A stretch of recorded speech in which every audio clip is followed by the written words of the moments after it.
प्रचार का मंच नहीं है। गवर्नेंस ये प्रपंच का मंच नहीं है। अब जनता ने स्थिर और डबल इंजन की सरकार को चुना। हम पूरी गंभीरता से धरातल पर रहकर काम करेंगे। हम दिल्ली के लोगों की सेवा में दिन रात एक कर देने वाले लोग।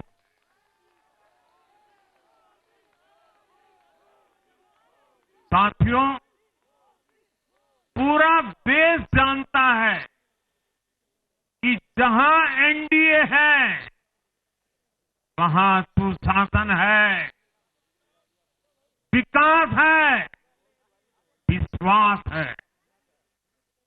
एनडीए का हर कैंडिडेट, हर जनप्रतिनिधि लोगों के हित में काम करता है।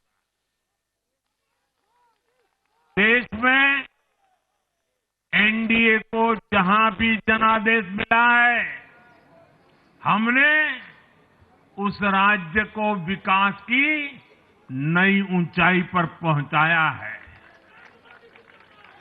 और इसलिए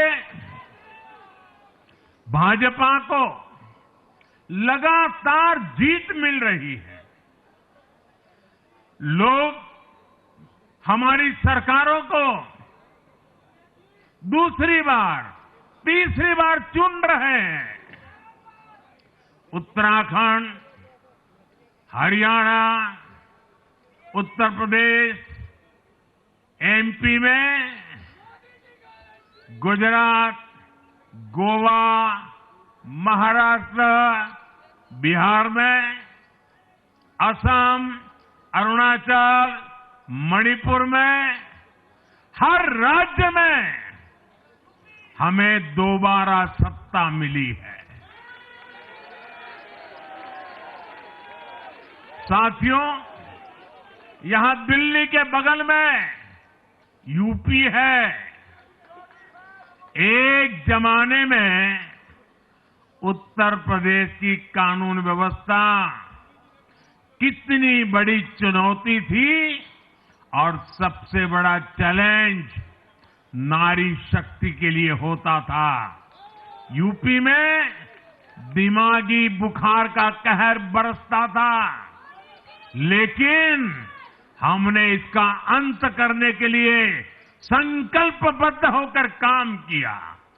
आप याद करिए, महाराष्ट्र में हर साल सूखे के कारण हमारे अन्नदाताओं पर कितना बड़ा संकट आता था, लेकिन हमारी सरकार आने के बाद हमने जल युक्त शिविर जैसे अभियान चलाकर किसानों तक पानी पहुंचाया।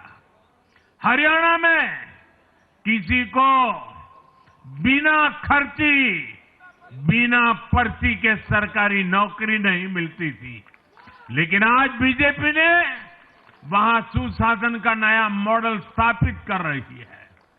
पूर्वोत्तर में हमारी सरकारों ने वहां के लोगों को विकास की नई धारा से जोड़ा है। एक जमाना था जब गुजरात में पानी का इतना बड़ा संकट था, खेती किसानी मुश्किल थी, लेकिन आज वही गुजरात एग्रीकल्चर पावर हाउस बनकर उभरा है।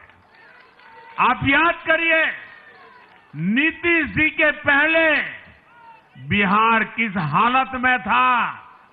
बिहार में नीतीश जी को अवसर मिला। बदलाव भी तभी आया जब एनडीए की सरकार आई।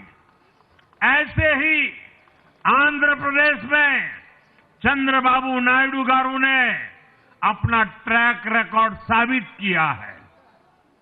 ये सारे उदाहरण बताते हैं कि एनडीए यानी विकास की गारंटी। एनडीए यानी सुशासन की गारंटी।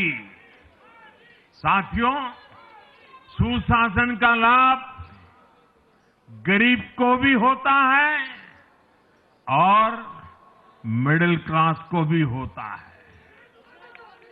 इस बार दिल्ली में गरीब, झुग्गी में रहने वाले मेरे भाई बहन, हमारे मिडिल क्लास ने भाजपा को जबरदस्त समर्थन दिया है। चाहे कोई भी प्रोफेशन हो, हर वर्ग के बहुत सारे प्रोफेशनल्स हमारी पार्टी में काम कर रहे हैं और इसका सबसे बड़ा कारण यह है कि हमारी पार्टी ने हमेशा मिडिल क्लास को अपनी प्राथमिकता पर रखा है। यही दिल्ली में हमने सबसे पहले मेट्रो का काम शुरू किया। हमने अन्य शहरों में एयरपोर्ट, मेट्रो और अर्बन डेवलपमेंट के प्रोजेक्ट पर काम किया। हमारी योजनाओं में बहुत ज्यादा फायदा मिडिल क्लास को मिलता है। स्टार्टअप इंडिया जैसे अभियानों के कारण छोटे शहरों के लोग अपने सपनों को पूरा कर रहे हैं। आयुष्मान भारत और जन औषधि केंद्रों के कारण देश के करोड़ों लोगों को अच्छी स्वास्थ्य सुविधाएं मिल रही है। साथियों, देश की नारी शक्ति का आशीर्वाद हमारा सबसे बड़ा रक्षा कवच है।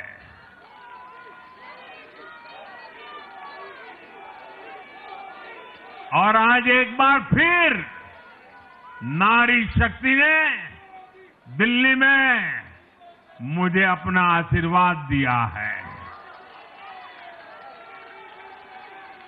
चाहे उड़ीसा हो, महाराष्ट्र हो या हरियाणा हो, हमने हर राज्य में नारी शक्ति से किए हर वादे को पूरा किया है।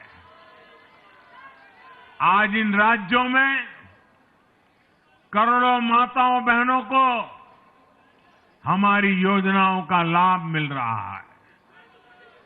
मैं दिल्ली की मातृशक्ति से भी कहता हूं, चुनाव में उनसे किया वादा जरूर पूरा किया जाएगा। ये मोदी की गारंटी और मोदी की गारंटी यानी गारंटी पूरा होने की गारंटी। साथियों,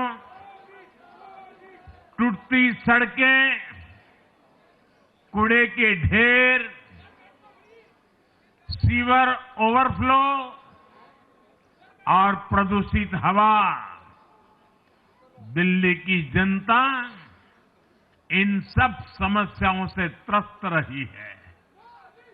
अब यहां बनने वाली भाजपा सरकार दिल्ली को विकास की ऊर्जा के साथ एक आधुनिक शहर बनाएगी।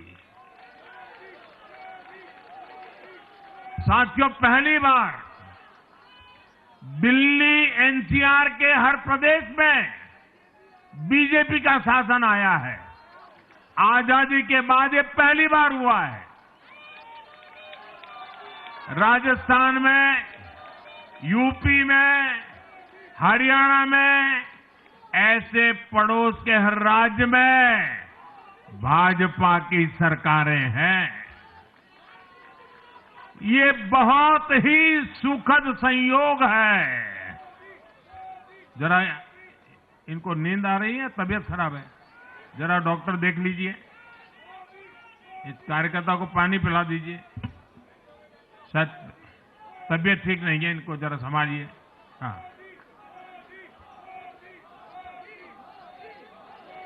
नहीं वो थोड़े अनईजी लग रहे हैं। हाँ, पानी पिलाइए, थोड़े अनईजी लग रहे हैं।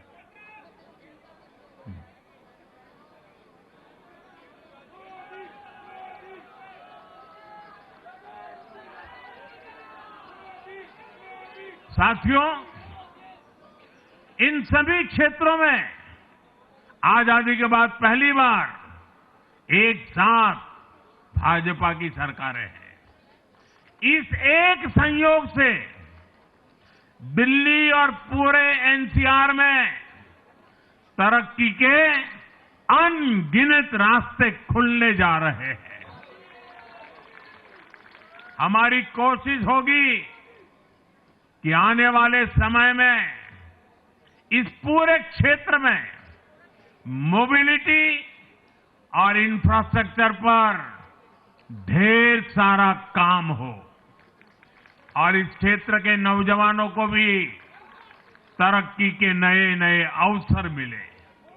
साथियों, हम देख रहे हैं आज देश तेजी से शहरीकरण की ओर बढ़ रहा है। पहले के समय की सरकारों ने शहरीकरण को बोझ माना, इसे चुनौती समझा। उन लोगों ने शहरों को सिर्फ पर्सनल वेल्थ कमाने का जरिया बना दिया। लेकिन मेरा मानना है अर्बनाइजेशन एक अपॉर्चुनिटी है। अर्बनाइजेशन गरीबों को, वंचितों को सशक्त करने का भी एक माध्यम है। दिल्ली भारत का गेटवे है और इसलिए इसे देश का सर्वश्रेष्ठ अर्बन इंफ्रास्ट्रक्चर मिलना ही चाहिए। दिल्ली के लोगों ने हाउसिंग सेक्टर में हमारा काम देखा है। लोगों ने सड़कों के लिए हमारी परफॉर्मेंस देखी है। अब हम दिल्ली वालों की आकांक्षाओं को पूरा करने में पूरी शक्ति से जुट जाएंगे। साथियों, दिल्ली का जनादेश विकास के साथ ही विरासत की समृद्धि के लिए भी है। गंगे च यमुने चैव गोदावरी सरस्वती कावेरी नर्मदे सिंधु, ये भारत का सांस्कृतिक और आध्यात्मिक उद्घोष है। मां यमुना हमारी आस्था का केंद्र है। तभी तो कहते हैं नमो नमस्ते यमुने सदा त्वं भवस्व में मंगल कारणम च। हम लोग हमारा सदा मंगल करने वाली यमुना देवी को नमस्कार करते हैं। लेकिन उसी यमुना जी की इन लोगों ने कैसी दुर्दशा कर दी। दिल्ली का तो अस्तित्व ही मां यमुना जी की गोद में पनपा है। दिल्ली के लोग यमुना जी की इस पीड़ा को देखकर कितना आहत होते रहे हैं, लेकिन दिल्ली की आपदा ने इस आस्था का अपमान किया। दिल्ली की आपदा ने लोगों की भावनाओं को, उनकी आस्था को पैरों तले कुचल दिया। अपनी नाकामी के लिए हरियाणा के लोगों पर इतना बड़ा आरोप लगा दिया। साथियों, मैंने चुनाव प्रचार के दौरान संकल्प लिया है कि यमुना जी को हम दिल्ली शहर की पहचान बनाएंगे।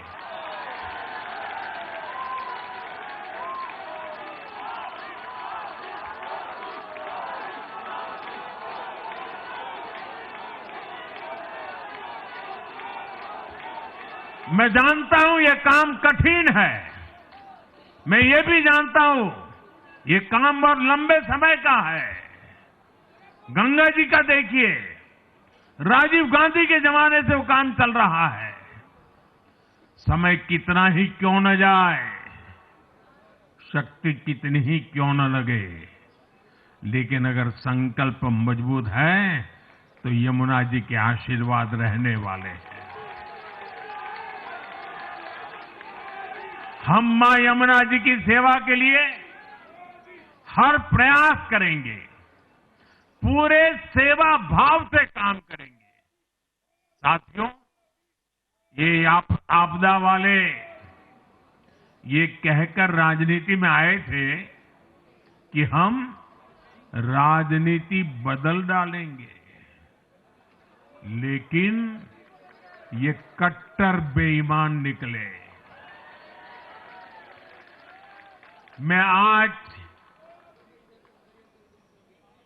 वरिष्ठ महानुभाव श्रीमान अन्ना हजारे जी का बयान सुन रहा था।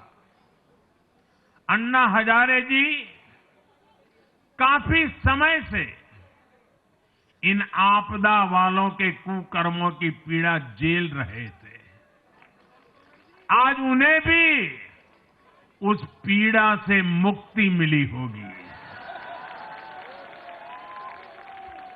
साथियों, जिस पार्टी का जन्म ही भ्रष्टाचार के विरुद्ध हुए आंदोलन से हुआ हो, वही भ्रष्टाचार में लिप्त हो गई। ये देश की ऐसी पार्टी बनी जिसके मुख्यमंत्री, मंत्री भ्रष्टाचार के आरोप में जेल गए, जो खुद को ईमानदारी का सर्टिफिकेट देते थे और दूसरों को बेईमानी का मेडल देते घूमते फिरते थे, वो खुद भ्रष्टाचारी निकले। ये दिल्ली के भरोसे के साथ बहुत बड़ा धोखा था। शराब घोटाले ने दिल्ली को बदनाम किया।